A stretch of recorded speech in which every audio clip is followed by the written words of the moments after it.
I'm glad you left this comment because this is a common thing I get that really frustrates me. We know that the right has a rage problem. We know that they dehumanize. What we don't acknowledge is that we do the same, or it's very rare. Or if the second we bring it up, it's like, yeah, but the right does. Because who does that sound like? Like the left has this persistent complaint about our leadership that they run off of, well, Trump's worse. And we, people on the left, we just look like our leadership, because when I want to talk about this, because I only have control over my own rage, I don't have control over theirs. So change always has to start here. Everyone on the left goes, yeah, but the right's worse. They have it worse. That sounds like our leaders. And everyone's mad at our leaders for running off of that, but everybody on the left sounds the same way. I know, because when I talk about cults, 75 to 80% say that. Yeah, but why don't you just talk about them? I don't have any control over them. Our house is on fire too, in case you hadn't noticed. So I address my home and where I am, so that when I want the people on the right, if they eventually can be engaged by me dealing with my rage, by things crumbling on the right, by there becoming this access point that I can go to, which I can't do if I'm self-righteous and I'm in my rage and like, well, they're worse and they dehumanize. The left dehumanizes every fucking day. If you want to go down the line of cult stuff, they've got almost all of them. We're close. And a lot of people saw that out of what happened the last couple of weeks. I got phone calls, I got messages that said, oh, so we both are very cult-like. Yeah, got it. No one is allowed to say anything different than they're bad, we're good. The left has become this cult-like group that is, we're the good people, they're the bad people. Although the thing is, all we simply have to do is vote correctly, but we can talk to people on the right any way we want. We can say anything we want. We can imagine anything we want happening to them. And then what happens is you get a strong man, an authoritarian on the left that pops up and goes, you know what? I'll get rid of all of them and that'll take care of all the problems. And if you don't think a lot of people on the left wouldn't agree with that right now, they would. A lot of people on the left have no interest in unity, in peace, in figuring this out, in conversation. They have no interest. They want them locked up, deleted, removed. That's what's happening. And a lot of people finally clearly saw that the last couple of weeks, and they said, oh, okay, so we're saying that we want these things, but really we do not want these things. And so you demonstrated that perfectly, because when we have these same issues over here, regardless of why we have them, we have to deal with them. Until I dealt with my rage, I could not engage the right. But the thing is, I do engage them. And I go where they talk and I do all these things. And it helps my rage because I see that the things are shifting. When you block them out and you only come on here for information, which is just rage bait. Most of the content creators on here are rage baiting you about them. They just sit and make fun of them. They make jokes about them. FAFO, we don't care what happens to them. We don't care what happens to their kids. We don't care, we don't care, we don't care. They take that stuff and they make videos about the left who say they care. Like the left has just added to this vicious cycle, goes round and round, and I get in trouble for talking about that. Anyone that talks about this, no matter the color, no matter your background, you get roasted for that. Why? Because this is like a high intelligence conversation. This is, what do we need to do as human beings? What do we need to look at to be able to shift things around us? Because in my life, when I have dealt with my issues, the people around me change. It always starts here. And for some reason, the left absolutely just wants to lay blame. And the thing is about laying blame is that you don't have to take any responsibility.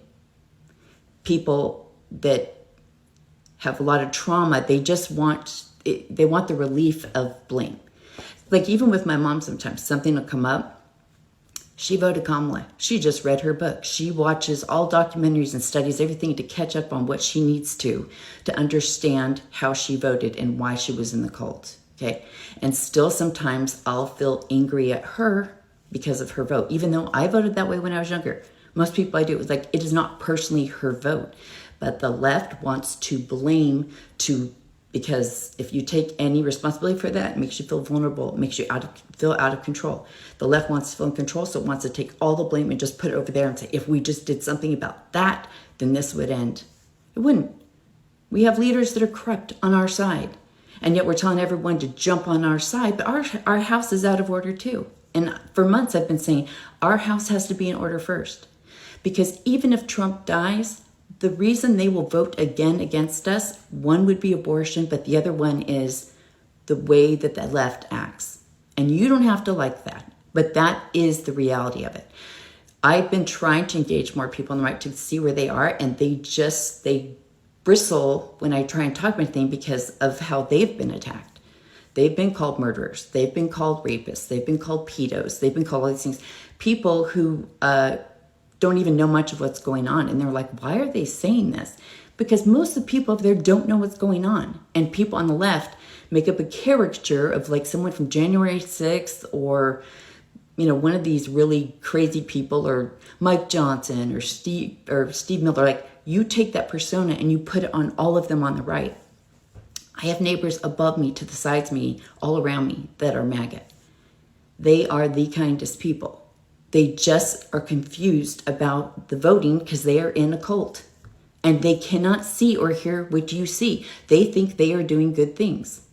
And slowly they're starting to go, something's wrong with Trump. I don't like this. I don't like this. And then people on the left go, well, they only say that because it hurts them. And actually, most of the reasons they are leaving have nothing to do with being hurt. The financials haven't been there yet. They don't like how people are being treated. They don't like how Trump acts. They don't like how Stephen Miller acts. They're afraid that he hurt Charlie Kirk. Like, there's a ton of reasons. But people on the left are just like, we're right, they're wrong. So you don't even investigate it. People don't go check it out. I do. And then I get in trouble for it. But I'm going to keep doing it. And hopefully people on the left will start to realize that taking responsibility for anything they have said and done in here is important.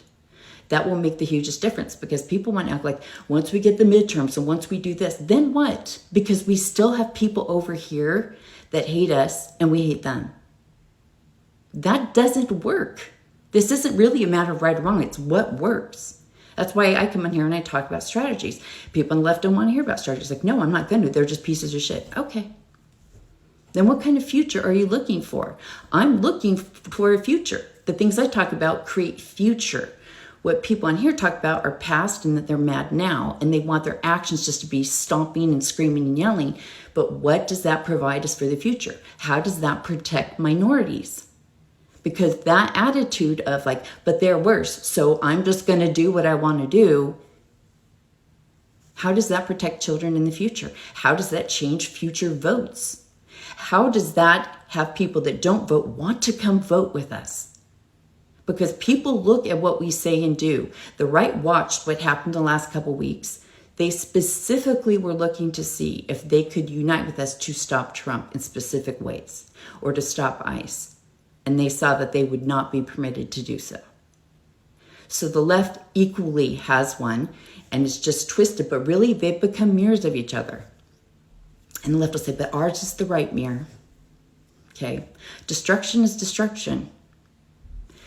And it's hurting minorities, it's hurting the people that we say we want to protect. That's why it gets very hypocritical to me, because I'm saying, here's the things we need to do so that people will actually be protected.